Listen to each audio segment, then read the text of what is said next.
Bem-vindo ao episódio número 82 de Vida nos Trilhos. E hoje o assunto é homeschooling. O que é isso? Trata-se de você assumir a educação do seu filho em casa. Ou seja, ao invés de você enviá-lo para a escola, você mesmo educa ele e ensina na sua casa. E para falar sobre esse assunto, chamamos uma especialista que aplica esse conhecimento com os seus filhos.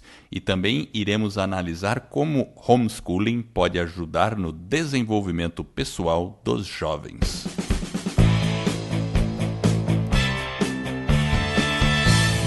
Meu nome é Edward Schmitz e Vida nos Trilhos é o podcast com a sua dose semanal de desenvolvimento pessoal e alta performance.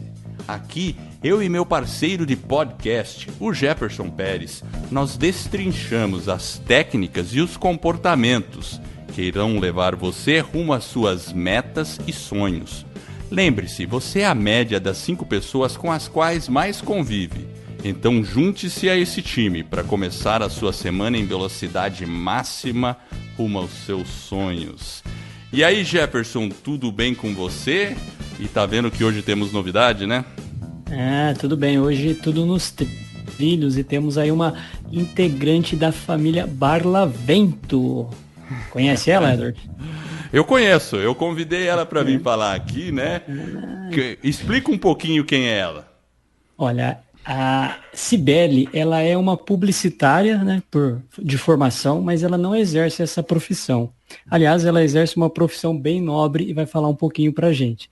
Cibele, né, cursou comunicação social na PUC e ela se formou também em pedagogia lá na Unidade Federal do Paraná. E ela fez as duas formações simultaneamente. Pode até parecer aí um pouco de loucura, mas depois também ela conta aí como foi essa experiência. Além disso, ela tem uma pós em desenvolvimento pessoal e familiar, né? E uma experiência lá na Universidade da La Sabana. Cibele, seja bem-vinda, sinta-se em casa aí no nosso podcast. E se faltou alguma coisa aí para falar sobre você e na sua introdução, você pode falar para a gente. Seja bem-vinda. Olá, muito obrigada.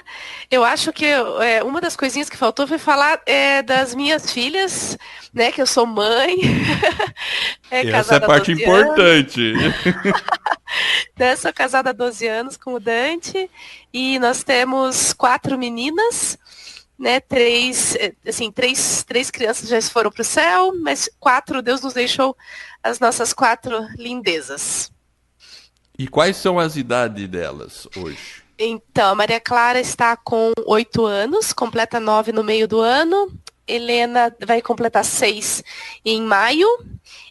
A Ana Cecília completou 3 em outubro. E a Carolina, 1 aninho em novembro. Nossa, bacana, hein? Então tem uma escadinha aí, mais ou menos, né? Exatamente, uma escadinha. Eu acho que deve ter algumas fotos com elas, assim, bem escadinha. Imagina o Dante, 5 mulheres para tomar conta dele, hein? Ele deve ser um homem feliz. Ele é, com certeza. Agora deixa eu perguntar um pouquinho aqui pra gente. Eu falei logo na introdução sobre homeschooling. Talvez o pessoal esteja já curioso e eu falei bem superficialmente. Me fala rapidinho, o que é homeschooling? Então, no homeschooling, os pais tomam para si a responsabilidade da educação integral dos filhos, sem contar com o sistema escolar. Então, as crianças não estão matriculadas em lugar algum dentro do sistema escolar. Os pais decidem as horas de estudo, decidem os conteúdos, o currículo, a metodologia a ser aplicada, acompanham com provas ou vão acompanhando, né, o desenvolvimento da criança, muitas vezes sem necessidade de prova, porque se você está acompanhando de perto aquela criança, você sabe o que ela sabe e o que ela não sabe. Então, não é necessária a aplicação de uma prova, né? Isso causa um pouquinho de estranheza num país totalmente escolarizado, né? E que a gente passou a vida escutando que lugar de criança na escola. Então, eu sou da opinião que o lugar de criança é bem pertinho de mim, do meu lado. Agora, Agora, a curiosidade. Isso é tudo aprovado pelo MEC? Como é que é? Então, o homeschooling no Brasil, né, a educação domiciliar, ela está como disse, né, o ministro Barroso, está num limbo jurídico. Então, no final do ano passado, nós tivemos o STF, ele julgou uma família de Canela, né, que entrou com um processo para poder praticar o homeschooling, porque existe esse entendimento que não existe uma lei, né? Então, essa família entrou com esse processo, foi parar no Superior Tribunal Federal, e os ministros não aprovaram o pedido daquela família específica de Canela. A menina, inclusive, já está na faculdade, né? Então, não fez diferença nenhuma para a família o fato de não ter sido aprovado. Porque a menina deles fez homeschooling todos os anos e entrou na faculdade. Então, o STF não aprovou aquele processo específico. A mídia, né, costuma falar, então, que o homeschooling não foi aprovado. Mas, na verdade, o que significou aquela tarde foi que o homeschooling no Brasil foi considerado, por maioria no STF, como constitucional, mas carece de regulamentação. Então, não é crime, mas não tem nenhuma lei que fale como que as coisas devam acontecer. Se você tem que ir na Secretaria de Educação e fazer uma inscrição, se as crianças têm que ter algum número, se tem que ter prova periódica. Então, isso não existe. O que existe realmente é esse limbo, né? Na Carta Magna, né, na Constituição brasileira, existe a possibilidade. Eu não lembro agora qual que é o dispositivo, qual que é o parágrafo, isso eu não entendo, mas existe uma frase que diz que tudo aquilo que não for considerado crime, não é crime, né? Então tem que estar muito bem explícito a possibilidade daquela ação, daquele... Não sei explicar agora, ser crime. Então, quando as pessoas me perguntam, mas é legal? Eu falo assim, é constitucional. É constitucional, exatamente. E não é um crime, né? Então, quer dizer, na verdade, falta regulamentação. E eu acho que o Brasil realmente está muito atrasado nesse ponto, né? Bom, a gente vai falar um pouco mais ainda sobre isso aí, mas eu vou voltar um pouquinho. Agora eu vou pedir para você falar um pouco como é que a Cibele, para você explicar um pouquinho como é que você chegou até esse ponto de chegar a fazer homeschooling. Quem que é a Cibele? Como é que foram os pais da Cibele? Como é que foi essa história aí? Como é que começou a sua infância e até você chegar hoje aí, uma breve panorama aí? Bom, eu sou filha do Hélio Scandelari, da Neide Sueli Brusamolim. Meu pai já é falecido. O meu pai foi um empreendedor. Ele tinha algumas dificuldades com relação assim a, como que eu posso dizer, ele era muito trabalhador, muito mesmo, mas ele teve algumas dificuldades na infância que deixaram ele com algumas, como é que eu posso dizer, algumas dificuldades psicológicas, digamos assim, alguns medos, né? O pai dele foi assassinado a queima-roupa, né? O meu avô, e isso acarretou bastante sequelas na vida dele, né? Mas ele ultrapassou essas sequelas no sentido de ser muito trabalhador. Ele realmente era uma pessoa muito empreendedora. E a minha mãe era assistente social na rede ferroviária. Ela trabalhou até os meus 5 anos, mais ou menos. E depois ela deixou do emprego, onde ela estava muito bem, e foi cuidar das 3 filhas. Isso fez muita diferença na minha vida, né? A presença da minha mãe em casa, cuidou da minha infância, né? Deixou a minha infância protegida. Eu pude estar em casa, eu pude brincar, eu não precisei ir para a escola e ficar tempo integral na escola. A minha mãe tentou fazer com que eu permanecesse no período da tarde o máximo que ela pôde, né? Então eu fui para a escola de manhã cedinho só quando não tinha mais outra opção mesmo.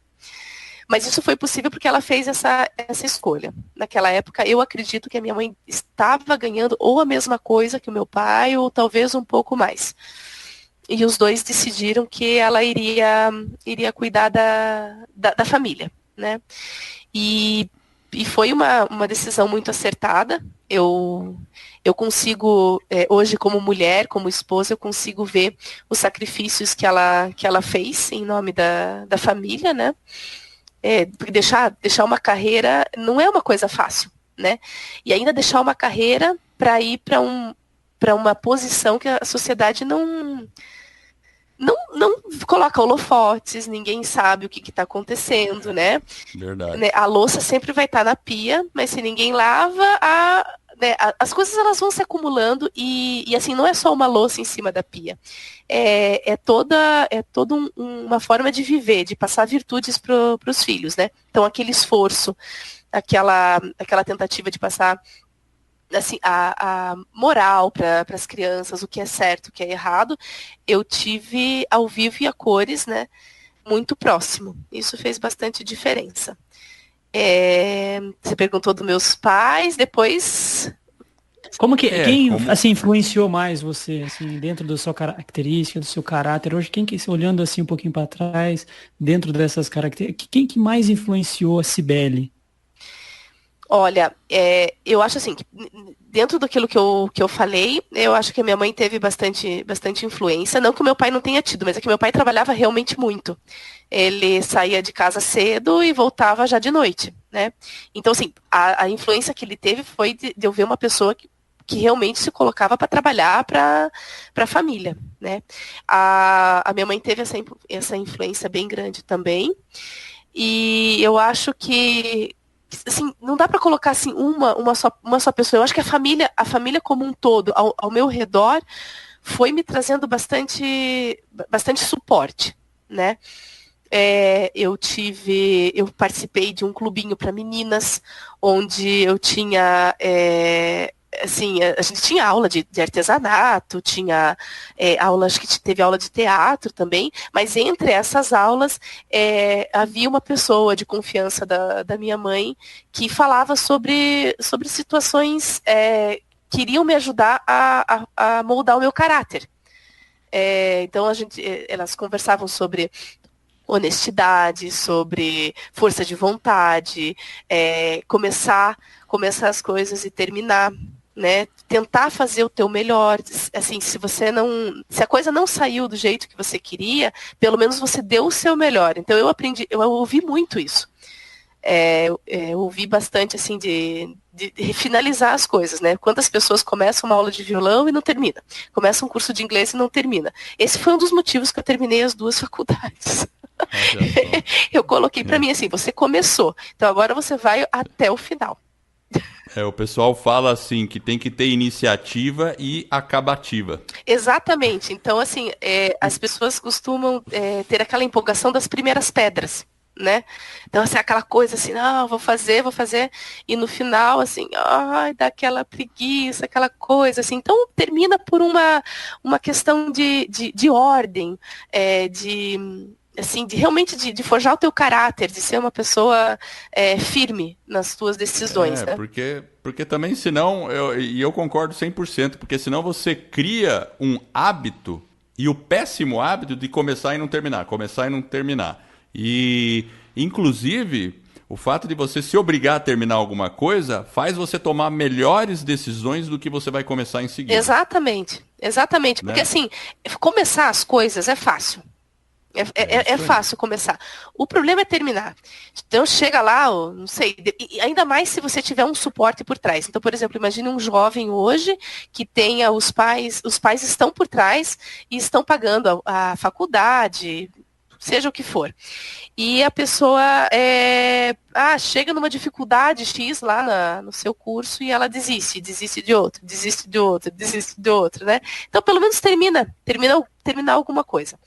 O que não significa também, quando eu acho assim que hoje os jovens estão, hoje não, né? Acho que meio que sempre foi assim, estão decidindo a sua profissão muito cedo. Tem criança hoje entrando na faculdade com 16 anos. Eu acho muito cedo. E realmente aí pode acontecer um fato interessante de perceber, realmente não é isso. Não tem nada a ver comigo. Então tem o outro lado também, né? Também de ter a coragem, né, de falar, olha, realmente não é isso. O que não pode acontecer é assim, é pular, né, de galho em galho. Ou então, fazer tantos cursos, tantos e tantos e tantos cursos, como uma forma de fugir da realidade. Isso eu acho que é importante, porque faz parte da pessoa, quando você começa e não termina, está faltando talvez um pouco daquela questão do autoconhecimento, da pessoa se conhecer, entender um pouco sobre ela mesmo, porque dessa forma vai ser muito mais fácil ela tomar uma decisão e uma decisão mais acertada. Obviamente que, né, como a gente falou, né, de jovem, o jovem é um pouco mais difícil, né, uma idade relativamente, né, 16, 17, 18 anos decidir o futuro não é algo tão simples e ele pode eventualmente errar. Mas realmente, quando você se conhece, quando você se percebe, é muito mais fácil você realmente tomar uma decisão. Agora, ô Sibeli, como surgiu essa vontade aí de fazer esse homeschooling aí? Então, eu fui professora, acho que praticamente, olha, acho que não era minha turma, eu era assistente, mas com 15 anos eu já estava em sala de aula. Então, foram muitos anos em sala de aula, principalmente na educação infantil. Eu também fui coordenadora de escola municipal, de ensino básico, né? Educação básica, aqueles primeiros, até na antiga quarta série, agora vai até o 5º ano, né? Mas na minha época ainda era quarta série. Então, eu estive em sala de aula durante muito tempo. E eu tenho uma admiração pelos professores, eu continuo tendo admiração pelos professores, eu acho que isso é importante de esclarecer, né, que eu virei uma mãe homeschooler, mas não por revanchismo, por nada disso. Eu estive em sala de aula, então, continuando, e eu pude viver muitas coisas, pude ver muitas crianças, por exemplo, no ensino público, eu verifiquei algumas salas de aula de crianças com a idade de mais ou menos uns 10 anos que não conseguiam escrever 2 linhas, não conseguiam compreender 2 linhas, né? Então, essa realidade, entre outras coisas, né? Eu já tive situação no ensino público, era um menino de 12 anos, ele estava, acho que era a 3ª ou 4ª vez que ele estava fazendo a 3ª série. Ele já era um adolescente, ele tinha toda a estrutura já de um adolescente e ele estava bem perdido e ele acabou falecendo, ele acabou sendo assassinado. Então essa foi uma situação bem forte, assim, né, que eu vivi. E depois eu saí e fui para a escola particular. Né? Na escola particular eu estive em sala de aula e estive como coordenadora. Era uma escola muito boa. Muito boa mesmo, assim, a escola que eu assim, nossa, torço para que vá de vento em popa. Eles têm uma preocupação muito grande com o desenvolvimento das professoras, não somente com das crianças, mas das professoras também. E daí as pessoas me perguntam, mas se você gostava dessa escola, por que cargas d'água você tirou as suas filhas e foi ser homeschooler? Então, o que acontecia comigo era que eu era professora numa turma específica e assim, nessa escola eu era preceptora das famílias dos meus alunos. Então, a gente desenvolvia um trabalho muito próximo com essas famílias. E eu acabava me tornando, assim, amiga das famílias, porque a gente tinha que traçar um plano de melhoria pessoal para cada criança. Naquela data, os meus alunos tinham 3 anos. E uma família específica era muito preocupada com o desenvolvimento da sua filha. E eu fui dando as dicas de como melhorar, desde questão intelectual, volitiva vem de vontade, né? Transcendente, afetivo-social, todas as áreas do que torna uma pessoa assim, um ser integral. E foi muito legal, foi um ano bem gostoso, e de repente eu descobri que aquela família não estava mais na escola. E como a gente... Eu vestia a camisa da escola onde eu estava. E como eu estava, né, com a camisa da escola, eu queria saber, mas o que aconteceu? O que a gente fez de errado para que essa família saísse? Porque eles estavam felizes, né? E daí eu fiquei sabendo que eles foram começar o homeschooling. E por que essa família começou o homeschooling? Porque eles foram entendendo, ao longo das preceptorias, e nas palestras que eram ministradas na escola, da importância da participação ativa dos pais no desenvolvimento dos filhos.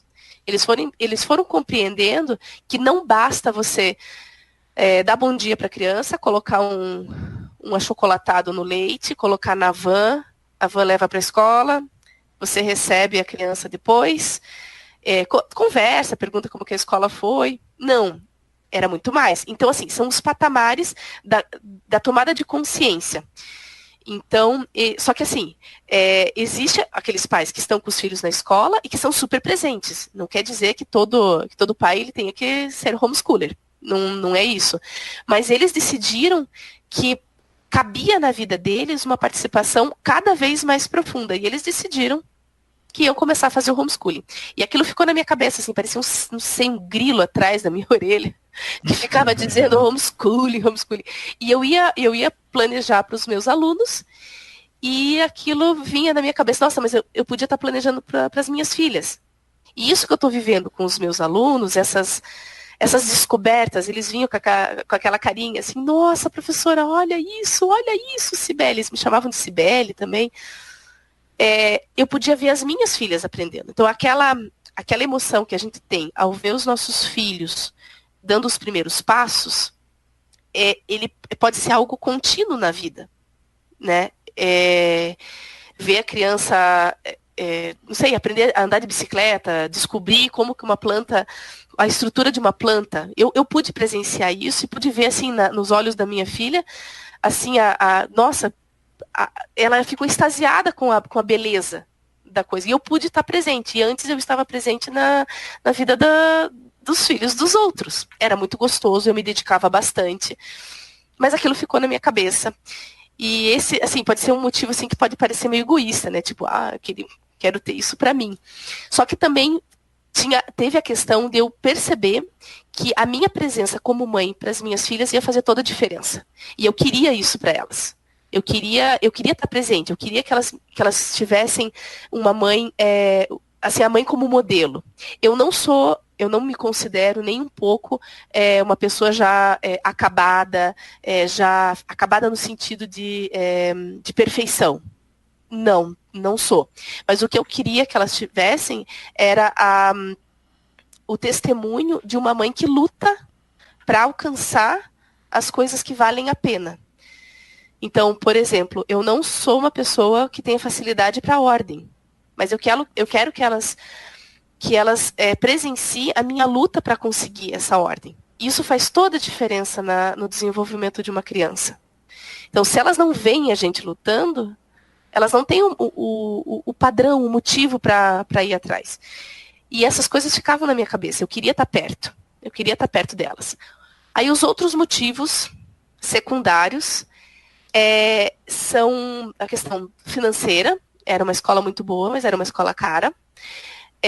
Tinha a questão também da rotina, né? Eu acordar, tirar o pijama, eu com filhas pequenas era difícil, assim, né? Então, enfrentar a fase de adaptação. A minha segunda filha teve uma fase de adaptação muito difícil. O trânsito em Curitiba começou a ficar, assim, insuportável. Então, várias coisas foram somando. Eu, pessoalmente, não tinha problemas de bullying, não tive problemas de professores que abusassem intelectualmente ou psicologicamente das minhas filhas, não tive problema nenhum com relação a isso. Mas eu quis realmente que as minhas filhas tivessem esse alicerce, que são os pais em casa. Ô, Cibele, dentro dessa sua experiência com o homeschooling, você, por exemplo, tem uma formação na área, da área, então além de ter esse desejo, de ter observado a sua mãe cuidar de você, teve essa questão de nascer, esse desejo seu durante esse período que você estava exercendo essa profissão, mas dentro desse conceito da sua experiência, se a gente pensar, por exemplo, num pai ou numa mãe que decida fazer esse tipo de formação, você acha que talvez sem ter uma formação acadêmica na área da educação, ela é capaz de educar os filhos dentro desse conceito? Como que vê isso? Eu acho que é bem possível. Eu acho que é muito possível. Claro que assim, o fato de eu ter tido a experiência em sala de aula me dá a possibilidade de eu aplicar algumas coisas que eu apliquei com os meus alunos e ser um pouco mais rápido para mim. Mas não é impossível. Eu conheço, inclusive, no grupo de apoio do qual eu faço parte, eu e mais, eu acho que 2 mães somos professoras. Né? Um dia estivemos em sala de aula. As outras não são professoras. Tem designer, tem desenhista, tem uma bióloga, tem várias ali profissões. Então, assim, a maioria das mães que estão querendo começar a praticar o homeschooling são mães de crianças menores. Então, para essas mães, o que eu digo? Mesmo que elas não tenham a formação que eu tenho, tá? Hoje de tarde, eu estava num encontro homeschooler e uma mãe vai começar esse ano e ela estava, assim, né, uma certa ansiedade, né? E eu falei para ela assim, você sabe as formas geométricas? Ela deu risada, sei. Você sabe as cores? A filha dela tem 3 anos, sei as cores. Eu falei assim, então, porque assim, em sala de aula, com essa idade, o que a gente ia fazer? A gente ia trabalhar essas questões, né? E daí o que acontece? Esse vínculo com outras mães vai ajudar aquela mãe iniciante com atividades, vai baixar o nível de ansiedade dessa mãe, achando que eu tenho que fazer, sei lá, minha filha estaria na escola durante 5 horas, sei lá, da 1 às 6 da tarde, então eu tenho que produzir todo esse tempo de aula. Não, ela não tem que produzir todo esse tempo de aula. De forma alguma. Dentro da escola, a criança olha, o tempo que é comido para formar a fila, para ir no banheiro, a professora pedindo para a criança ficar em silêncio, chamar a atenção do fulano que está mordendo o ciclano. Nossa, gente, tem muita coisa, mas tem muita coisa que sabe, toma esse tempo. Então, a mãe que está em casa com 2, 3, 4, eu tenho uma amiga, minha comadre, está indo para o 7º filho. Não é a mesma coisa que uma escola. Então, você não precisa trazer a sua escola para dentro de casa. Inclusive, o homeschooling não é isso, né?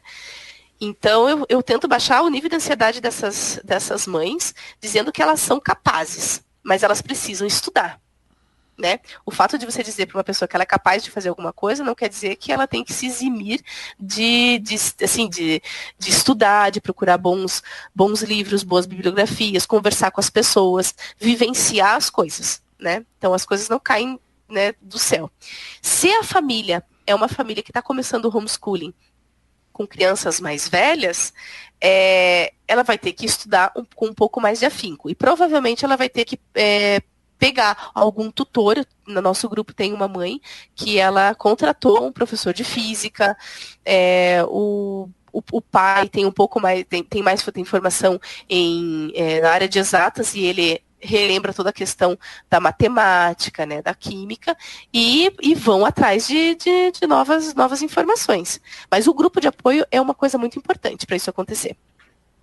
Ou seja, os pais precisam realmente também estar bem presente, principalmente aí quando atinge uma idade um pouco maior, no sentido de realmente estar desenvolvendo ou relembrando algumas habilidades, alguns conteúdos para poder passar para os filhos, correto?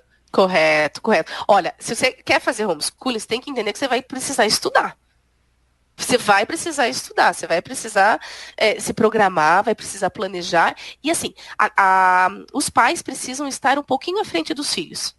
Então, se você tá com crianças um pouco mais velhas, você precisa entender um pouquinho além do que elas estão entendendo e passar aquilo. Pode parecer, num primeiro momento, nossa, mas o professor de matemática estudou tanto tempo, ele sabe fazer tantas coisas, mas ele não vai precisar explicar Bhaskara para uma criança que está ali aprendendo, não sei, está no começo das frações.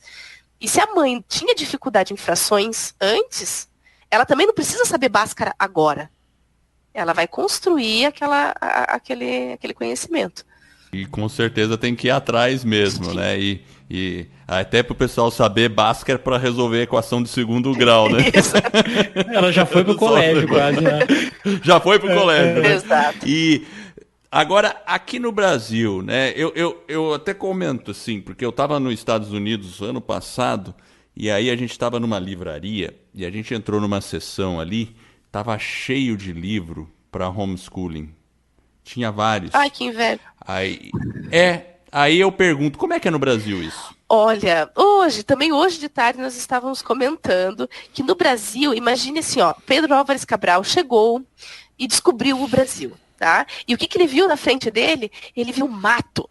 Mato, mato, mato, mato. Então, assim, sério, gente, é um mercado, sim, maravilhoso.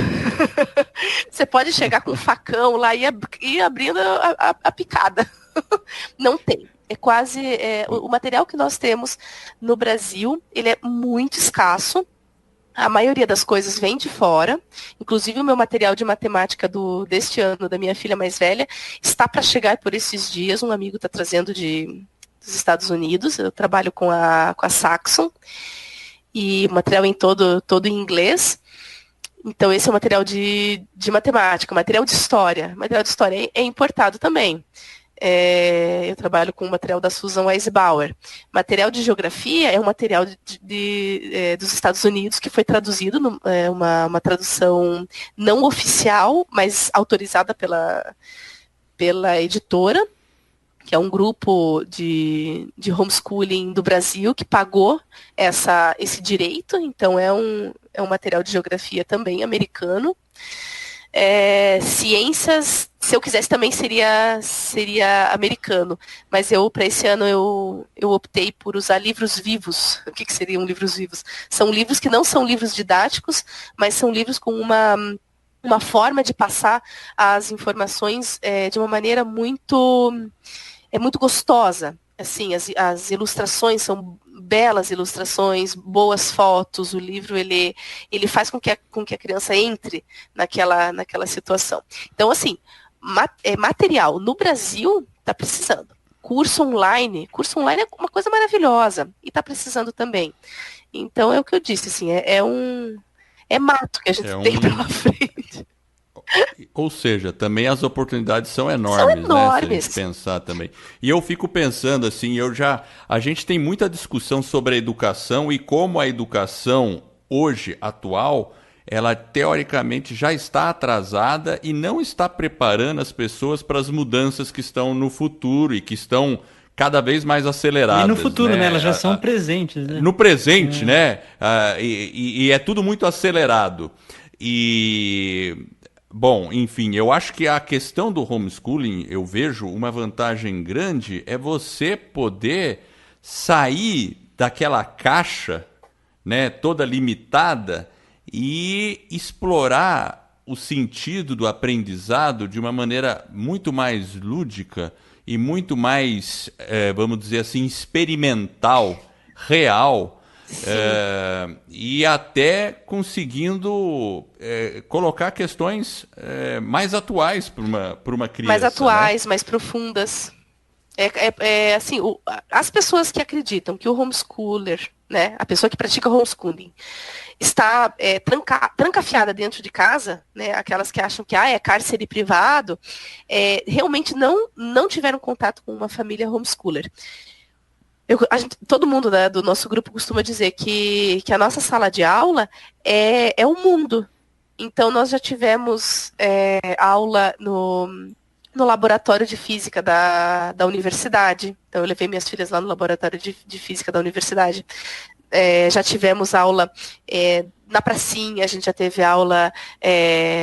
Nossa, olha, são tantas situações que eu até fico pensando, meu Deus... Você pode ir num museu, Nossa, né? A gente foi no museu, numa exposição. Eu dei aula sobre o Egito para as minhas filhas e a gente visitou o museu é um museu egípcio, né? Que fica bem pertinho da minha casa. Do Bacaxeri. Isso. E as meninas adoraram. A minha menina de 5 anos, se você perguntar para ela assim, onde que fica o Egito, ela sabe localizar o Egito no mapa, ela pode te contar que o Egito era dividido em 2 reinos, da coroa vermelha, da coroa branca, e quem ganhou foi o rei Narmer da coroa branca. Ela sabe dizer, ela tem 5 anos. Eu não aprendi isso com 5 anos. Né? Mas assim, e não foi uma coisa difícil para ela, porque a aula não era para ela. A aula era para minha filha mais velha. E ela estava ali por perto, né? Ela ouviu e ela gostou. Então, assim, é uma forma divertida de aprender, é uma forma interessante, às vezes, de você aplicar, né, um conteúdo que talvez nem era para uma criança, talvez de 5 anos, mas ela acabou estando dentro daquele contexto e absorvendo aquele conhecimento. Mostra que talvez não é dentro da sala de aula, né, através das exatamente. experiências.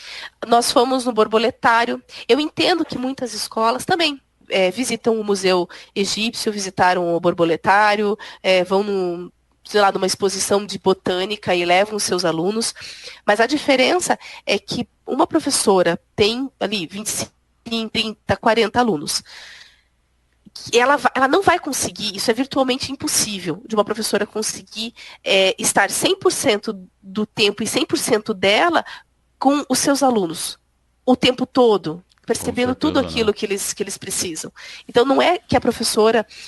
Existem professores que não querem se doar. Isso existem. Como existem isso em todas as profissões. Mas existe a professora, e eu conheço várias, que elas doariam tudo da vida delas para poder fazer com que os alunos fossem para frente.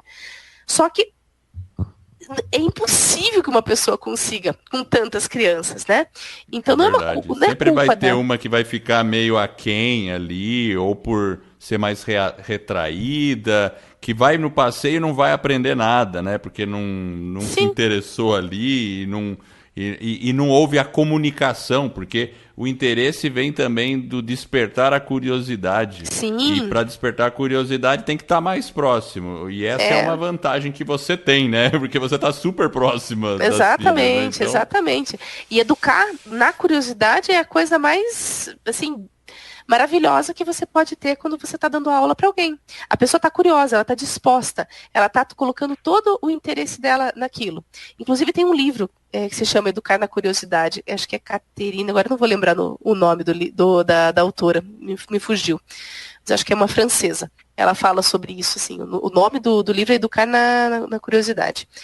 Mas então, assim, o mundo é a nossa sala de aula, não estamos em cárcere privado. E é muito, muito gostoso. E a disposição, hein, Sibeli? Você aí é mãe, 4 filhos, um marido. Como que é aí essa rotina? Eu brincava que até pouco tempo atrás, agora minha cachorra morreu e a gata acabou indo embora, mas eu tinha assim, ó. Era 2 Rottweilers, um gato, 4 filhas e um marido. Então, era bastante coisa para administrar. Mas nós estamos diminuindo o número de bichanos aqui em casa. Mas então, a disposição. Olha, não dá para dizer que é mamão com açúcar, como dizia o meu pai, né? Você precisa ter esforço, você precisa se esforçar, né? Você precisa saber que a tua vida, o teu maior empreendimento está ali na tua frente. Então a gente escuta várias pessoas dizendo que vararam a noite por causa da sua empresa, né? E dão tudo pela empresa e você também nunca questionaria uma médica que está trabalhando não sei quantos plantões, né? Tantas horas. Então essas pessoas também têm um desgaste, né? Toda profissão ela dá um desgaste. Eu encaro a minha maternidade como o meu empreendimento. Então, existe um desgaste, sim. Eu não gosto dessa frase que o pessoal está começando a falar, que é a maternidade real, a gente precisa falar sobre a maternidade real. Eu não gosto muito, porque nunca ninguém me mentiu sobre o que seria a maternidade. Eu sempre ouvi a minha avó falando sobre as dificuldades que ela teve, a minha mãe, eu vi a minha mãe, né, cansada também. Nunca ninguém falou assim, que só existem coisas tranquilas e fáceis de serem vividas na maternidade. O que acontece é que as pessoas não estão mais dispostas a se sacrificar. Então, a gente se sacrifica por aquilo que vale a pena. Eu considero que a minha família vale a pena. Então, assim, a gente fica cansado, mas bola pra frente, né? Mas vale a pena. Mas vale a pena, né? Tem que acreditar, né? Eu li ontem eu li num perfil de uma mãe, ela tá grávida do 6º filho também, que perguntaram para ela assim, mas você não se cansa? Ela falou assim, claro que eu me canso, né? Mas vale a pena, eu vou descansar depois. Depois eu descanso. Agora é a hora que eu tenho mais importante com os meus filhos. Então eu vou dedicar tudo que eu posso para eles. Isso não significa me anular. Ser mãe faz parte daquilo que eu sou. Então, Então é isso, né? E assim, e na vida a gente sabe, tudo o que vale a pena exige esforço. As pessoas, um atleta de alta performance, ele tem que se esforçar e ninguém se admira. Exato. Todo mundo acha, tá certo, ele tem que nadar 8 horas, o triatleta tem que ficar 16 horas lá na academia, sei lá. E ninguém, todo mundo, beleza, é isso mesmo. Aí, como você falou, um empresário ou um executivo, varou a noite, não, ele trabalha muito, todo mundo olha com respeito e tal, né? Aí na questão da família, que talvez seja a coisa mais importante da vida, que são os relacionamentos afetivos mais próximos. Que vão moldar a pessoa pro resto da vida. Exatamente. E aí as pessoas olham com uma certa superficialidade. Não só superficialidade. A gente, né? Então até... Não só superficialidade. Eu acho que assim, é interessante, as pessoas olham com uma certa pena ou com uma certa noção de que você está em casa com os seus filhos, talvez porque você não fosse inteligente o suficiente para estar em algum outro lugar. Então, talvez eu não fosse inteligente o suficiente para ser presidente de uma grande empresa. Provavelmente não. Mas foi uma escolha minha estar com quem é mais importante para mim. Né? Eu quero devolver para a sociedade, eu quero que as meninas vão para a sociedade como pessoas íntegras, de caráter, firme, fortes, corajosas. Eu não vou conseguir isso estando longe delas, ou estando ausente, muito ausente. Eu sei que é possível, sim, que as crianças que vão para a escola, né, as minhas filhas estão em casa, eu sei que é possível criar tudo isso sendo profissional. Mas eu quis estar mais perto. Opção, né? Foi uma opção.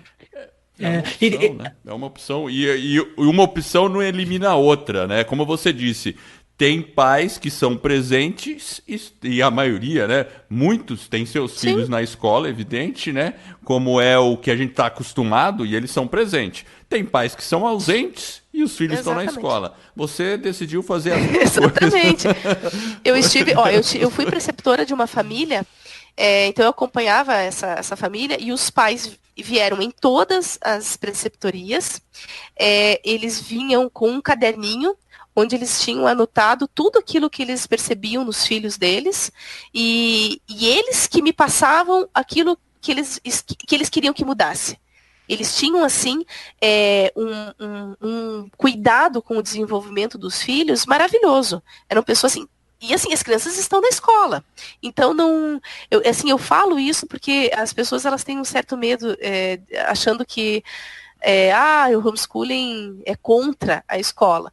Não é necessariamente isso. A gente é contra a escola que está detonando com a infância das crianças, com o conhecimento das crianças, né? Essa escola ruim que está aí.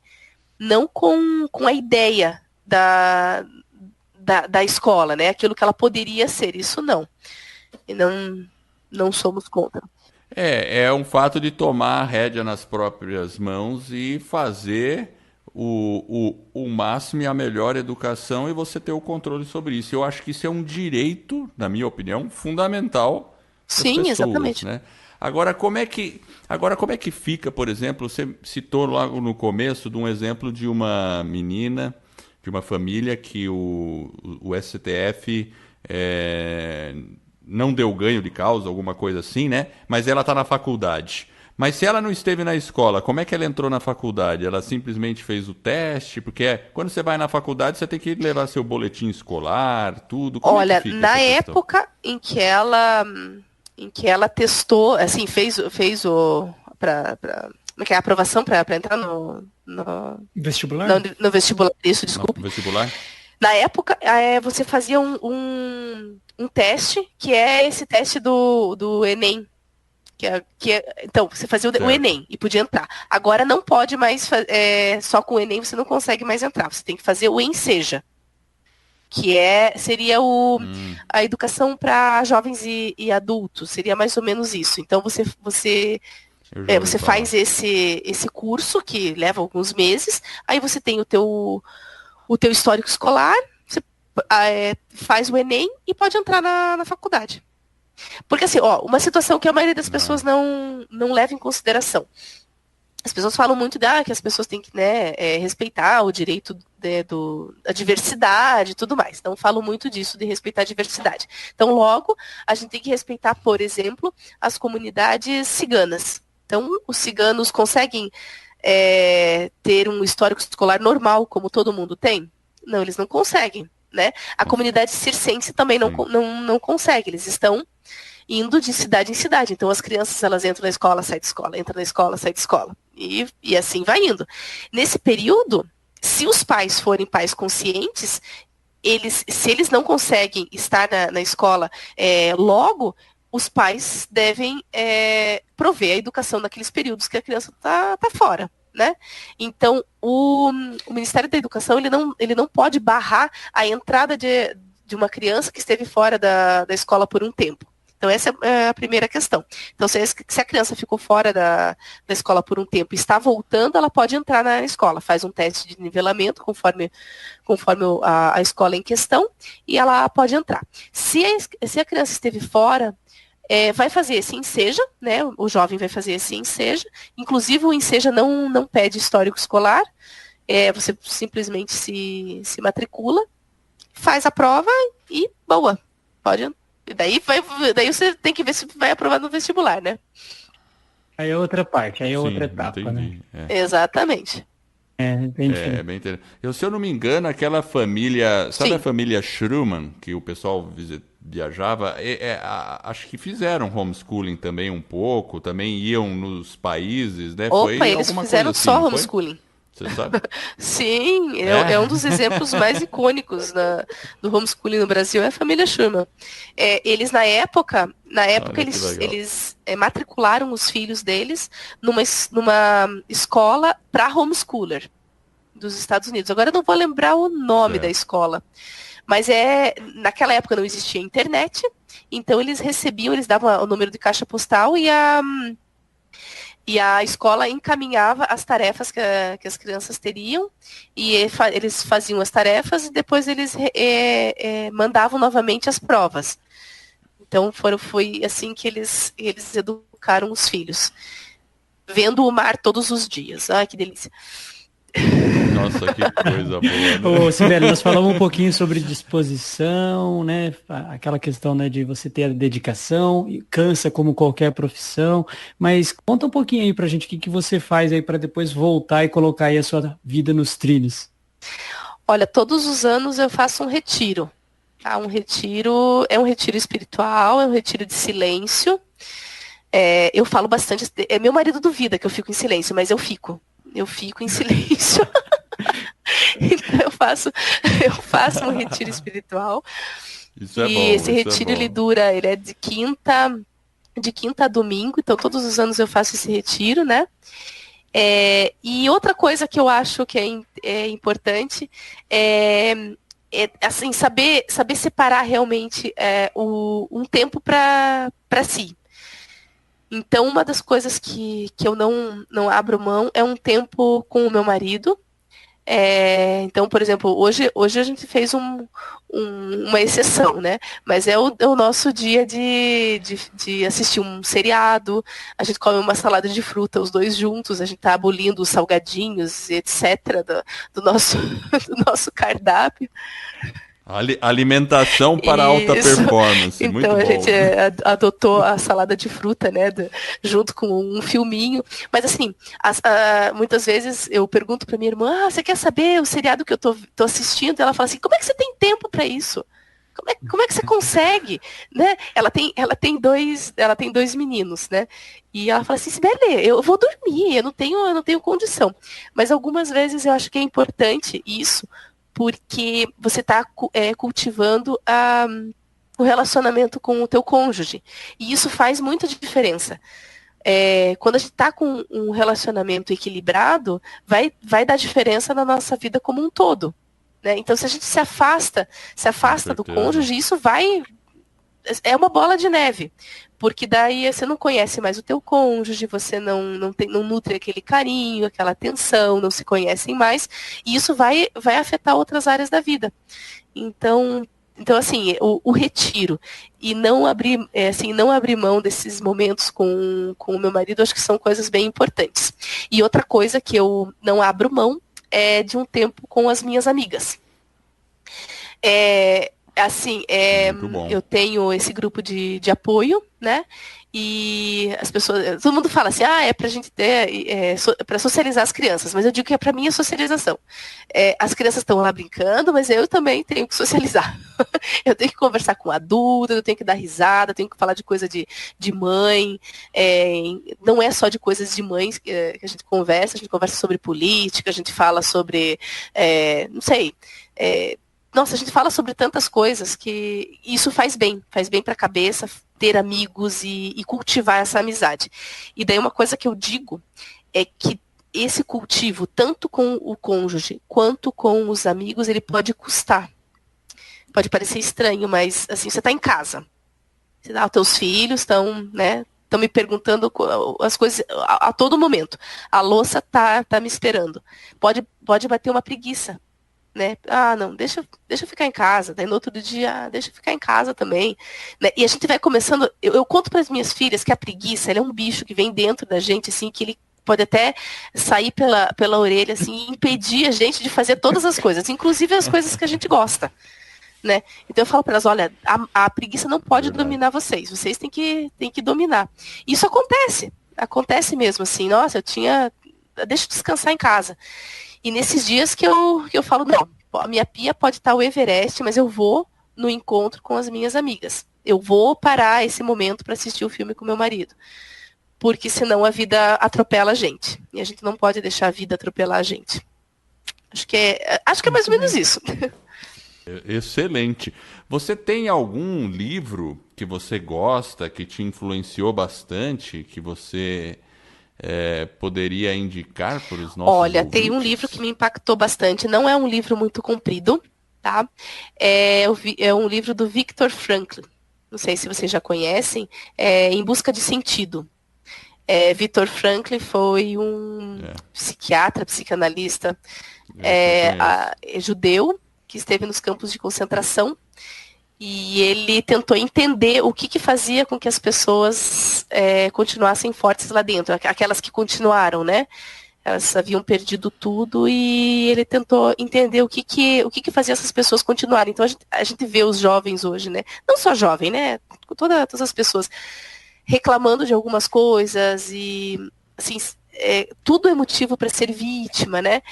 E a leitura desse livro coloca uma perspectiva interessante, né? As pessoas perderam tudo. Perderam, assim, realmente perderam...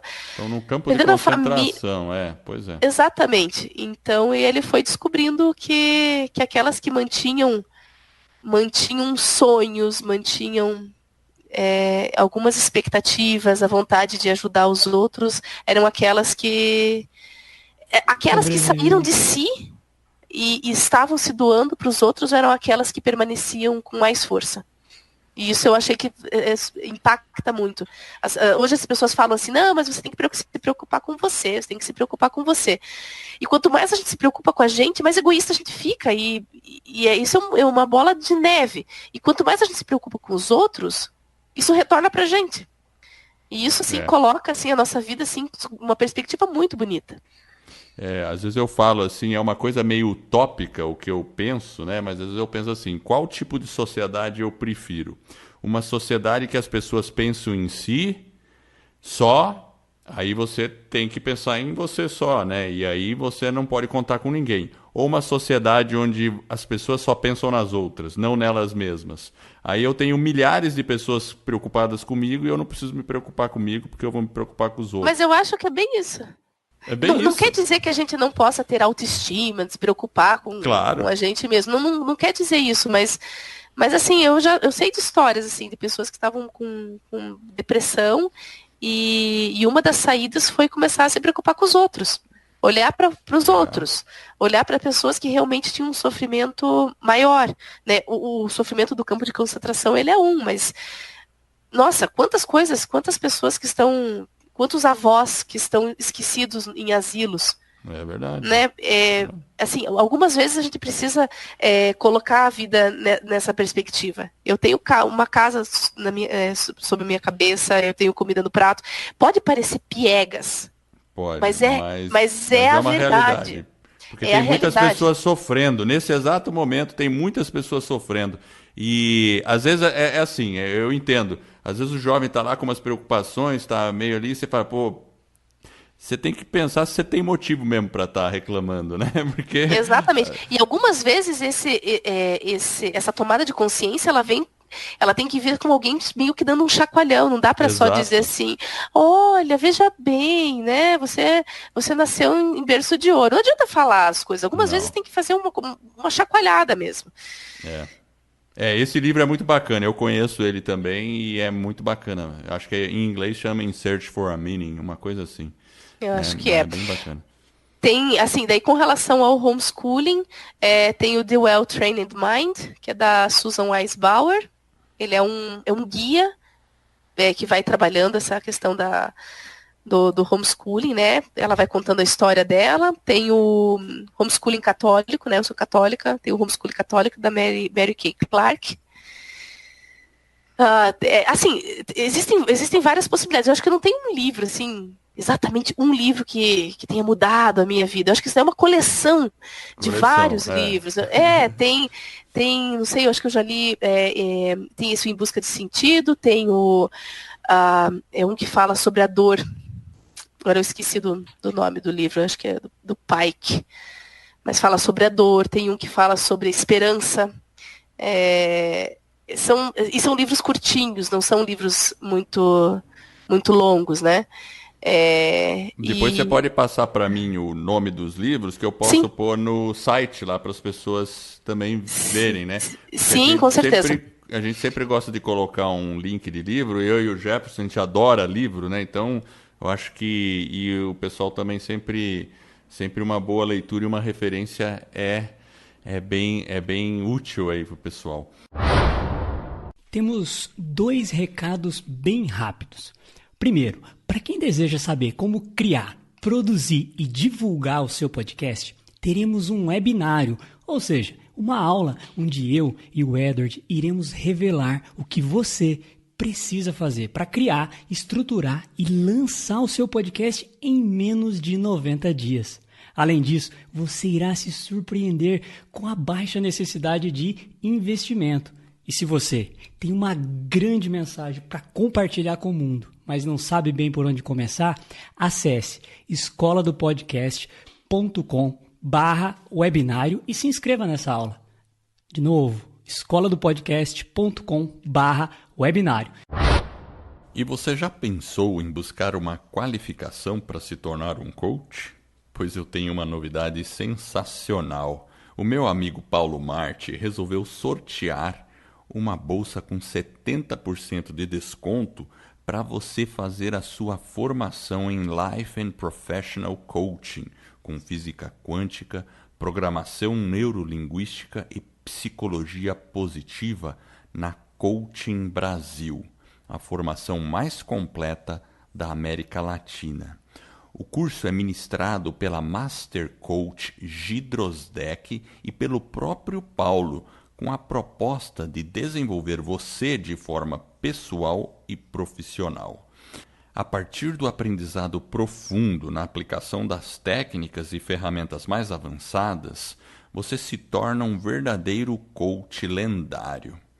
Basta para participar enviar um oi no WhatsApp 41 99244 7048. Diga que você ouviu o podcast Vida nos Trilhos e gostaria de participar desse sorteio extraordinário. Ou seja, você pode ser sorteado com uma bolsa de até 70% de desconto para fazer sua formação completa e receber a sua certificação em coaching. Depois que você enviar a mensagem no WhatsApp, eu vou repetir, é 41 99244 7048. Você vai receber mais informações sobre como ter acesso a essa oportunidade e quando será o sorteio. E eu aqui quero agradecer imensamente a Coaching Brasil por estar patrocinando e apoiando o podcast Vida nos Trilhos. Ô, Sibeli, a vida, né? A sua vida parece ser uma vida bem agitada, obviamente com as crianças, né? Uma filha de 1, 3, 6, 8 ou 9 já, né? E já teve um tempinho para pensar como vai ser a sua vida depois que as crianças aí baterem asas e voarem? Tem algum plano especial aí da Sibeli? Tenho, vou cuidar dos netos. Não, olha, eu acho que eu vou ter oportunidade de cuidar dos netos, né? Tem uma amiga minha que ela fala assim, eu acho que eu nunca mais vou conseguir parar de fazer homeschooling, porque eu quero fazer com os meus netos, se eu puder eu faço com os bisnetos, porque é gostoso, a gente aprende bastante. Não é que seja fácil, é gostoso, é diferente as coisas, né? Mas eu tenho vontade de viajar, tenho sim, né? A maioria dos colegas de faculdade que eu tenho estão viajando, né?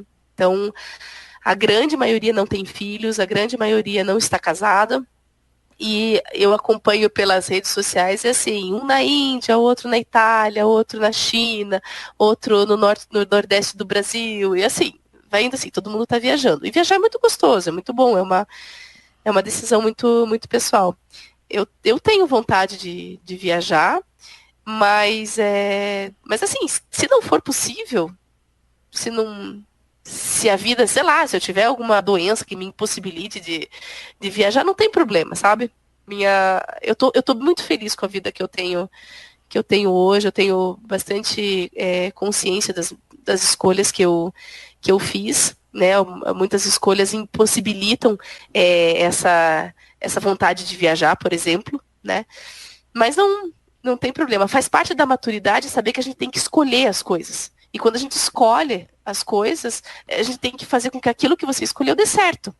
Então, a gente tem que, quando a gente escolhe, a gente diz não para várias coisas. Exatamente. Uma escolha é dizer não para milhares de outras coisas. Né? E uma das características da juventude hoje, e eu me coloco dentro dessa juventude ainda, por enquanto eu ainda sou jovem. Isso mesmo. É essa imaturidade. Não saber escolher. Ou então se escolhe, fica pensando na outra coisa que não escolheu. Né? Um relacionamento, por exemplo. Quantas pessoas estão casadas e acabam fazendo uma grande tragédia no casamento porque não conseguem perceber que aquilo foi uma escolha pessoal. Que aquilo foi uma escolha que agora acarreta a vida de outras pessoas. E acabam traindo, por exemplo, né? Então, maturidade, ser uma pessoa madura, na minha opinião, é você saber escolher. Você escolha aquilo e siga em frente. Vá fazendo aquilo dar certo. Você sabe que tem um termo que o pessoal usa dessa questão dos jovens hoje em dia estarem... Você falou de... eles não se apegam muito a uma escolha porque acham que estão perdendo uma coisa aqui, uma coisa lá, outra coisa acolá. E eles chamam de FOMO, F-O-M-O, Fear of Missing Out. É uma condição até psicológica e muito causada pelas redes sociais. Por quê? É aquilo que acontece, né? Hoje com as redes sociais, você vê lá, seus amigos lá viajando, o outro ali, né? O outro fazendo isso, e tudo parece lindo e maravilhoso, né? Então, dá a impressão que está perdendo alguma coisa, né? Mas, por outro lado, a gente está ganhando outra. Então, é uma escolha.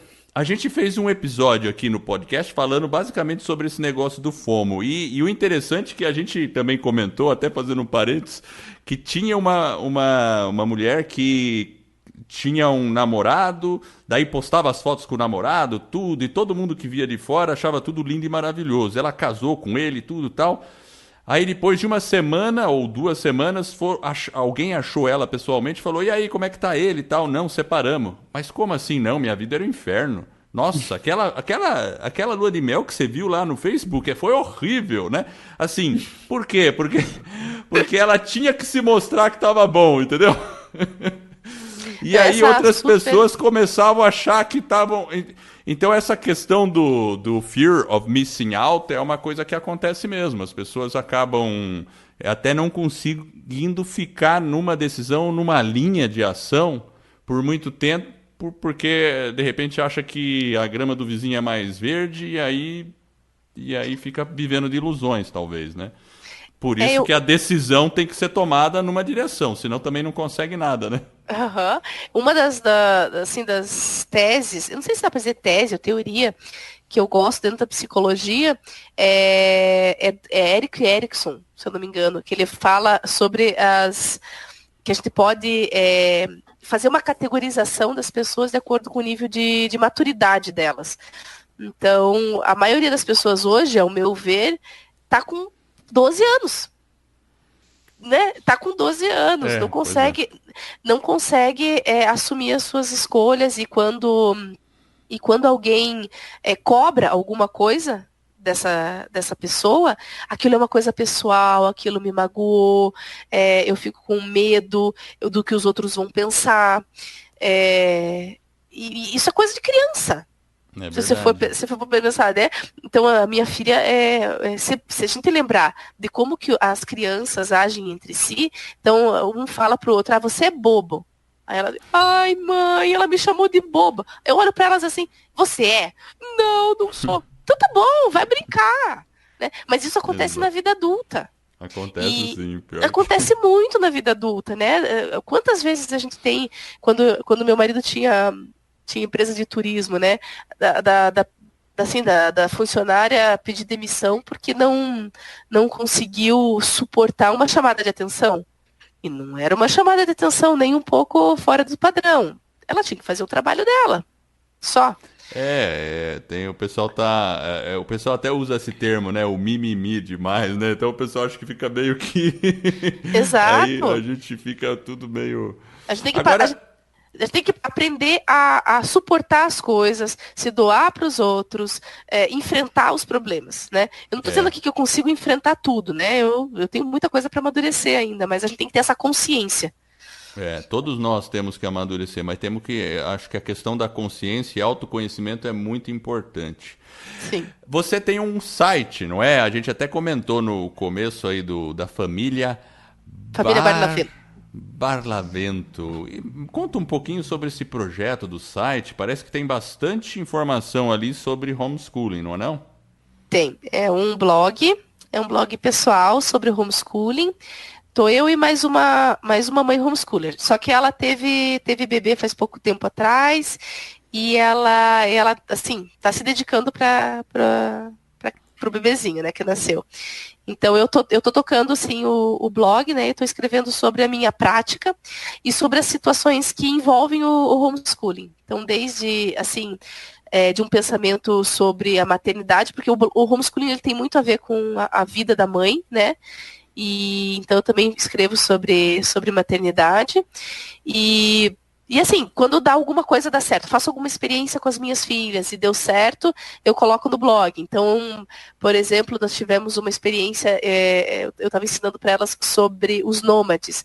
Então a gente foi até o clube e elas tiveram uma tarde de nômade. Então elas tiveram que viver como nômades. Então elas montavam o acampamento delas, brincavam dentro do acampamento e elas tinham que, quando acabava alguma coisa que a gente tinha combinado, elas tinham que procurar ao redor. Se aquilo não estava junto, né, não estava ao redor, elas tinham que procurar outro lugar para montar acampamento. Então era uma situação muito, muito prática. Eu fiz um texto e coloquei lá.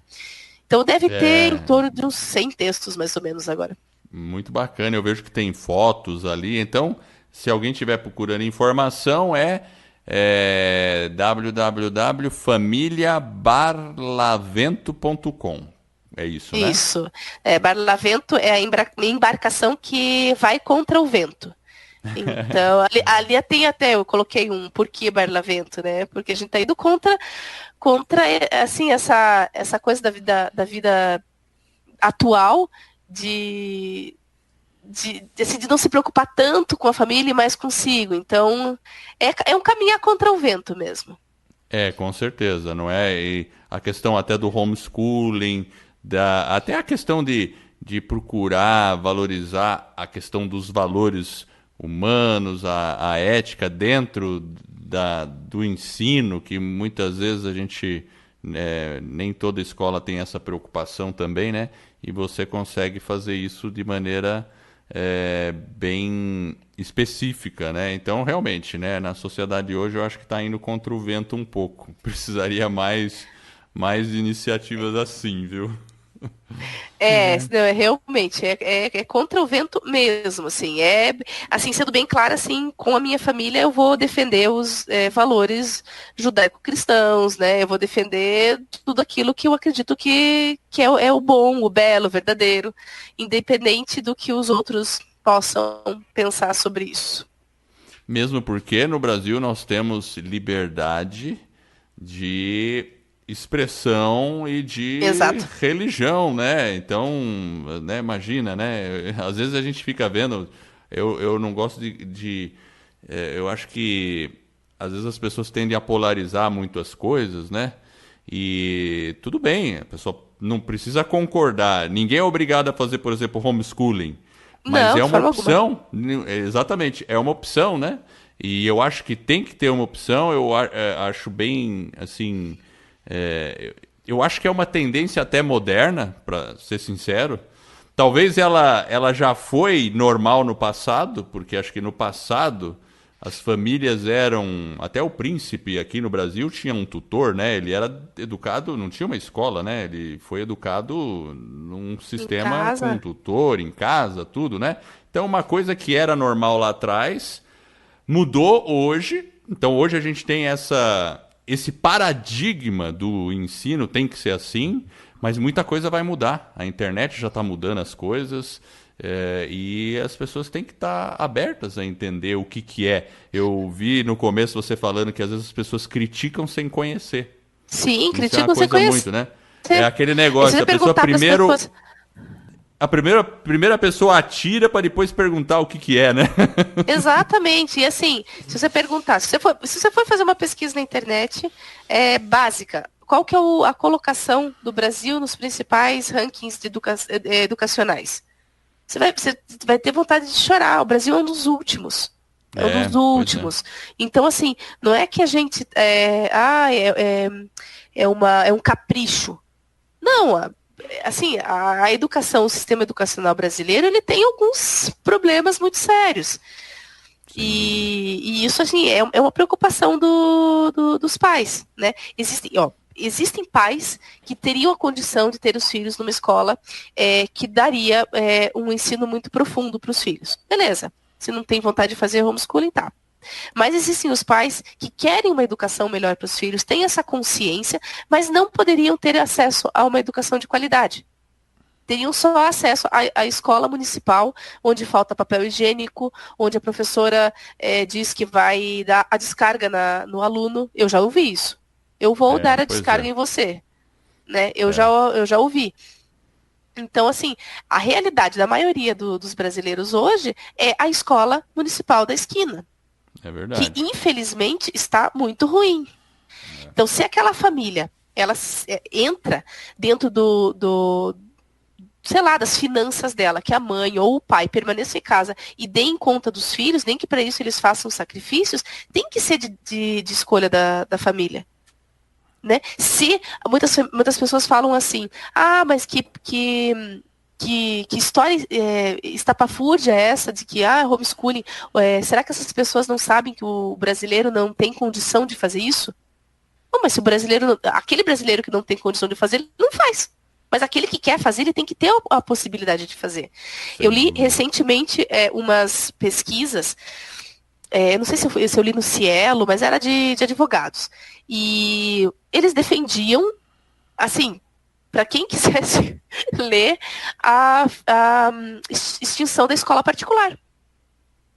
Para eles, na opinião deles, escola particular não deve existir. Por quê? Porque a escola particular, sendo melhor que a escola pública, promove a desigualdade social. É, É sempre é uma polêmica, coisa né? controversa, né? Porque tudo depende para onde a gente quer nivelar, para baixo ou para cima, né? Né? Né? Não, Mas por outro lado, às vezes eu já pensei sobre esse assunto. Se não houvessem escolas particulares, talvez nós, mais instruídos, dentro da sociedade a gente iria exigir melhores escolas públicas. Mas, por outro lado também, a coisa ia ser polarizada. Talvez a escola aqui perto de Curitiba, num bairro melhor, onde toda a classe média e alta fosse proibida de ter uma escola particular, estaria lá cobrando, né? Mas lá na periferia, ou não sei aonde, eles não teriam a mesma força. Então as desigualdades talvez existissem do mesmo jeito, né? Então, enfim. Eu não sei, eu acho que a desigualdade ela existe porque as pessoas elas estão pensando em si. E não é uma questão de existência de escola particular ou não sei, do homeschooling. Não, se eu penso nos outros, eu vou continuar falando que a escola pública ela tem que ser melhor, independente de eu estar nela ou não. Inclusive, existe uma pesquisa norte-americana a respeito de homeschoolers, que crianças homeschoolers que se tornam adultos, né, mais tarde, vão participar dessas questões sociais com muito mais empenho do que outras. Porque elas já são inseridas desde cedo. Então, assim, quando você está perto do teu filho e você faz com que ele veja o outro, é o pai dele que está falando, né? Então, eu acho que não é a existência da escola particular ou fazer com que a escola particular deixe de existir. Não é isso. Você pode ter escola particular e pode acontecer isso que você falou, né? Naquela região a escola vai ser ótima, na outra região não vai ser tão boa assim. Exatamente, né? Então é um assunto muito complexo realmente. E lá nos Estados Unidos, como é que é a situação? É muito diferente daqui? Você conhece um pouco lá? Nos Estados Unidos, o homeschooling ele é legalizado e cada estado tem a sua regulamentação específica. Então, por exemplo, no estado de Nova York, é um dos mais burocráticos. As famílias precisam fazer inscrição, precisam apresentar o currículo, as crianças realizam uma avaliação. Agora, eu não sei se a avaliação ela é bimestral, semestral ou anual. Agora eu não lembro, mas tem que fazer uma avaliação. E se eu não me engano, o estado do Texas é o estado mais frouxo, digamos assim, em termos de em termos de regulamentação. Isso. Se eu não me engano, só avisa que vai ser uma família homeschooler e segue a tua vida. Lá tem muita independência os estados, né? É uma questão bem diferente. E aqui no Brasil, tem alguma perspectiva de ter alguma regulamentação? Dentro dos próximos dias está para sair uma medida provisória, né? A regulamentação do homeschooling é uma das assim, aquilo que uma das coisas que eles querem que saia dentro dos 10 dias do novo governo, 10 dias, dos 100 dias do novo governo. Perfeito. Então está para sair uma medida provisória. Essa medida provisória é para salvaguardar as famílias que estão sendo, assim, existem famílias que estão sofrendo bastante represálias de muitos assim, promotores, elas são denunciadas como se estivessem em abandono intelectual, deixando seus filhos no abandono intelectual. Então é importante deixar claro que crime é o abandono intelectual e não a prática do homeschooling. Mas essas famílias são denunciadas e sofrem bastante represália. Então a medida provisória vem para salvaguardar essas famílias e mais tarde a gente espera que passe para uma regulamentação mesmo, né? Algumas pessoas acham que é uma medida provisória, tá querendo passar por cima de muitas situações, né? Mas não, é porque tem família que realmente está precisando disso. Realmente, porque essas questões jurídicas aí podem complicar bastante aí, né? Até a questão dessas famílias, né? Não, assim, algumas pessoas acham assim, mas então é contra a lei. Não é contra a lei. É isso que a gente fica abismado, porque não é crime. Então, se existe uma denúncia, então, por exemplo, se eu fosse denunciada hoje, eu iria receber o conselho tutelar e o que o conselho tutelar tem que averiguar? As crianças estão sendo bem tratadas? Elas estão bem? Elas estão sendo abandonadas intelectualmente? Aí o Ministério Público tem que ter saber sobre isso, né? E averiguar a situação. E o juiz, se for para um processo, o juiz ele vai verificar se essa família está tendo boa conduta com os filhos ou não. O que acontece é que existe muitos promotores e muitos juízes que estão fazendo ativismo contra o homeschooling. Esse é o problema. Porque e na ausência de uma regulamentação, acaba prejudicando os pais que são pessoas sérias, que estão comprometidas com a educação dos seus filhos, né? Exatamente. Eu já fui coordenadora naquela escola que eu tinha falado, e eu vivenciei situações assim, havia uma menina que ela vinha para a escola, era periferia, e ela vinha para a escola assim, com a roupa de urina. Ninguém conseguia sentar do lado dela. E o que acontecia era que a gente começava a observar. Vamos ver como que essa menina veio, porque ela vinha para comer, né? E ela vinha com a mesma roupa, então era assim, ela realmente não tomava banho. Então existia um abandono até físico daquela menina. Ela estava em sala de aula, porque basicamente ela tinha que comer. Então eu chamei a mãe dela para conversar. E essa mãe veio muito bem arrumada. Extremamente, assim, muito bem arrumada. A mãe estava penteadinha, limpinha, batom, simples, as coisas simples, mas ela estava bem arrumada. E era caso de conselho tutelar. Ninguém moveu um dedo para a menina com relação à menina. Entende? Então... os paradigmas da situação, né? Uma que precisa, não tem o auxílio e quem não... Eventualmente, né? Quem não tem. Exatamente. Quem não tem nada a ver acaba sendo cerceado da sua liberdade. Então, eu conheço uma família que era, não vou citar a cidade, mas sofreram muito. E as crianças, uma lindeza, uma criança mais linda que a outra, bem cuidada, menina com 5 anos lendo poesia, declamando. Então, o que tem de errado ali? Então, dá para ver bem que é questão de pensamento ideológico, que é questão política.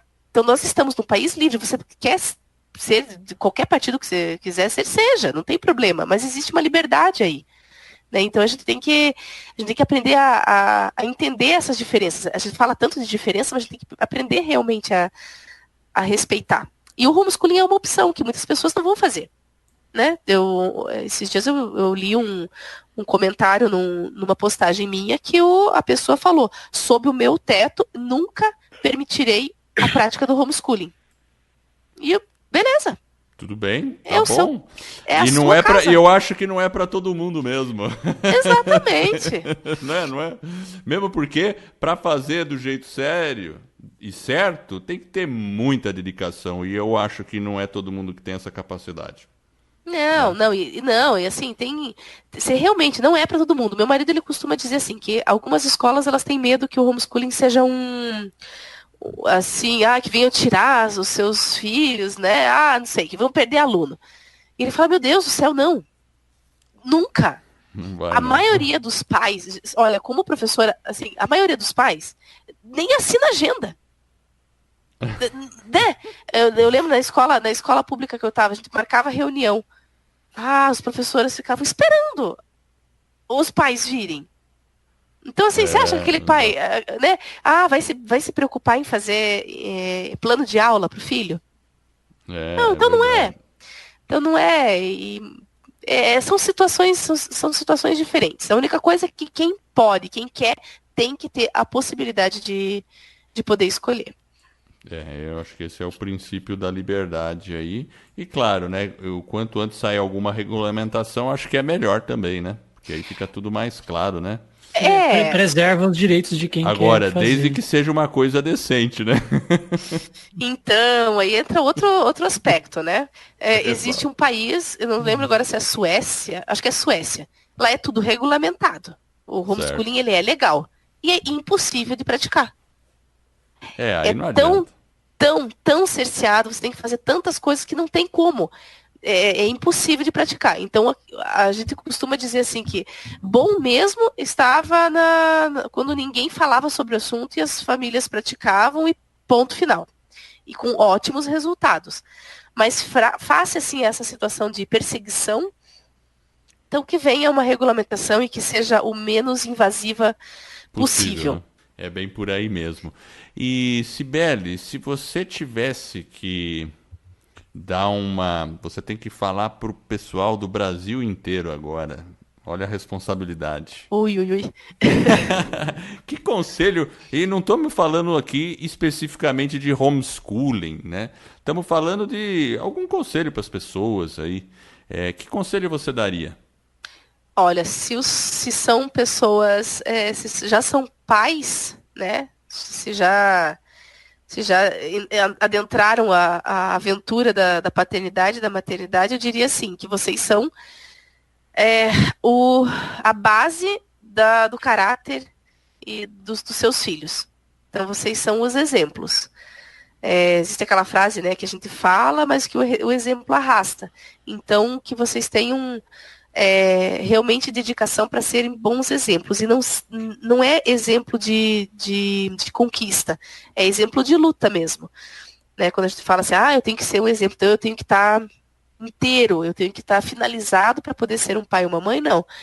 O que mais chama a atenção de uma criança é a luta do pai, que a criança veja a luta do pai por melhorar. E isso faz muita diferença. Se você não é pai e mãe, que você lute para se conhecer. Conhecer o seu temperamento, conhecer as suas fraquezas, conhecer as suas qualidades. E querer amadurecer. Parar de se vitimizar. Se alguma coisa de ruim acontece na tua vida, ela aconteceu, passe por aquela, né, sinta aquela dor e faça com que isso seja um trampolim para a tua vida. Tem uma frase que eu gosto muito, que diz assim que você está passando por uma dificuldade, né? Então pense que você é uma mola que está sendo comprimida, e comprimida. Quando essa mola, quando a pressão passar dessa mola, ela vai muito mais longe. Só que tudo vai depender de como essa mola for direcionada. Então viva essa dificuldade com consciência de onde que você quer ir. E aquele fato ruim que aconteceu na tua vida, ele vai ser um fato biográfico, ele não vai determinar a tua história. Então não deixar que as coisas ruins determinem a tua história. Você é maior que isso. Também não é só assim, eu posso, assim, só basta querer, né? Essas coisas assim, essas frases assim, bonitinhas, mas que não acontecem na realidade, né? Tem um psiquiatra que ele fala assim, não, basta querer não. Ou então, penso, como é que é? Penso, logo existo, como é que ele falou? A minha impressora existe, mas ela não pensa. Então não é assim. Então você tem que fazer as coisas acontecerem mesmo, né? Então haja no mundo real. E como que as pessoas podem fazer para entrar em contato com você, Cibele? É lá no site da família Barlavento? Pode ser no site da família Barlavento, pode deixar uma mensagem para mim. Tem o meu Instagram também, Cibele Scandi, é o meu Instagram. Gente deixa lá no show notes, com certeza, no site, para o pessoal poder entrar lá. Tem mais algum contato? Tá, para mandar e-mail. Assim, o e-mail eu não vou abrir tanto, né? Mas assim, pode ser por e-mail também. Instagram, Facebook, tem essas possibilidades. O meu e-mail também vou deixar, é cibelescandi@hotmail. Eu uso Hotmail ainda, minha gente. Eu acho que foi o primeiro e-mail que eu tive. Todo mundo tá no Gmail, eu tô no Hotmail ainda. Eu tenho um amigo que também usa Hotmail. Né, Jefferson? Acho que eu tava na faculdade quando... O Jefferson também tem Hotmail. Também usa, ai que bom. Então eu não me sinto tão mal assim, né? Tão do arco da velha. Ele fez aí um Gmail também, mas também tem o Hotmail. E você tem algum plano para ajudar o pessoal que queira ingressar no homeschooling? Tenho sim. Algumas mães se me perguntam, entram em contato comigo através do blog ou através do Instagram sobre como começar o homeschooling, né? E eu pensei em fazer um curso de como começar o homeschooling. Então, daqui a um tempo, pretendo colocar à venda um curso sobre o assunto. Ainda ele não tem um nome, mas a intenção vai ser ajudar as mães a viver o primeiro ano de desescolarização de uma maneira mais tranquila e com a certeza de que a vivência delas vai ser proveitosa. E agora, para mais recente, né, agora daqui a pouco vai sair música clássica para crianças. Na verdade, na próxima quinta-feira a gente vai lançar um material, que é um material para as famílias colocarem a música clássica dentro do seu dia a dia. Então a gente tem uma vivência, né, musical bem diversificada, mas na maioria das vezes não muito profunda e nem com muita qualidade. E a intenção do material é trazer a música clássica para dentro de casa, com uma visão da educação clássica. Então, esse material, ele visa fazer com que as famílias escutem uma música de um compositor na semana, com alguns exercícios em cima desse compositor e dessa música. Então, tanto para aprender sobre a vida, história, dados geográficos do país onde o compositor nasceu, até aprender realmente a apreciar aquela música com um pouquinho mais de profundidade. Então, vai ser um material que não vai ser caro, é um material para que realmente as pessoas possam ter acesso. E eu estou montando com muito carinho e já estou aplicando com as minhas filhas em casa. Nossa, então, que bacana, é um pouco da minha vivência para as outras pessoas. Muito bacana. Então, vai ser nessa quinta-feira, dia 14, é isso? Isso. O que tudo indica, conseguiremos lançar no dia 14. Tá certo. Então, a pessoa que estiver interessada nisso, é melhor te seguir pelo Instagram? Você vai estar divulgando por lá? Sim. Perfeito. Sim. A gente vai estar divulgando pelo Instagram e daí provavelmente nessa semana eu faço uma live para explicar um pouquinho mais. Aí você vai fazer a live no Instagram também e no Facebook, seria isso? Eu não sei direito, porque como não sou eu que mexe com essa parte de divulgação, provavelmente vai ter um link que a pessoa vai poder acessar e vai ter acesso à live. Perfeito. Mas é bom, me segue no Instagram que deve ficar sabendo quando que isso vai acontecer. Instagram, Facebook, essas duas. Perfeito. Então, eu vou recomendar para você que está interessado, acesse o nosso show notes no site www.vidanostrilhos.com.br. Lá tem esse episódio de hoje, e você vai ter os links para entrar em contato com a Cibele e poder ver a live dela. Isso mesmo. Olha, eu gostei bastante da nossa conversa. Que bom. Eu agradeço aí a presença no podcast Vida nos Trilhos. Eu acho que também o pessoal conheceu, esclareceu o que é homeschooling. Quem tiver vontade de saber um pouco mais, tem os contatos aí da Cibele, pode mandar uma mensagem para ela. Com certeza vai ser muito bem recebida a mensagem. E eu quero agradecer você que está nos ouvindo. Eu espero de coração que esse episódio e todos os outros que a gente venha a produzir ajude você a colocar a sua vida nos trilhos, rumo às suas mais justas aspirações. Se você gostou do podcast, da nossa mensagem, assine o nosso podcast e faça uma avaliação. Se for de 5 estrelas, eu, o Jefferson e a Cibele ficaremos honrados. E esse suporte vai permitir que o podcast ganhe reconhecimento e atinja mais pessoas. E com isso, eu e você estaremos ajudando mais e mais pessoas a ficar no comando de suas vidas. E esse é um movimento que se inicia. Vida nos Trilhos, você no comando da sua vida.